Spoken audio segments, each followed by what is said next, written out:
Hindi inirekomenda ng isang nutritionist ang ilang inumin na nakakapag-dehydrate ng katawan. Samantala mga inuming mainam sa katawan ngayong nararanasan ng malinsangang panahon. Alamin sa report ni Paul Hernandez.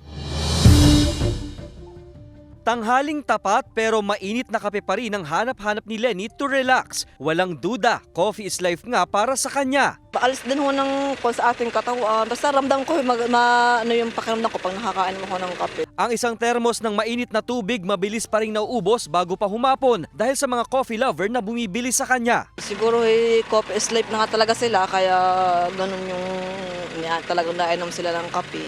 Graduate na dyan si Leo. Buko juice na ngayon ang pambawi niya sa nakahahapong init. Pangatlong buko ko na to. Ginagawa ko ng tubig. Ayon sa isang nutritionist and dietitian, good source nga raw ng electrolytes ang buko juice para mapanumbalik ang energy sa katawan at ma-replenish ang nawalang tubig dahil sa pagpapawis. Gayon din ang iba pang fruit juices gaya ng orange, apple at melon juice. Bukod sa kape, pinalilimitahan din ang pag-inom ng tsaa at kahit pa iced tea kapag mainit ang panahon. Kasi ang coffee ay may caffeine content.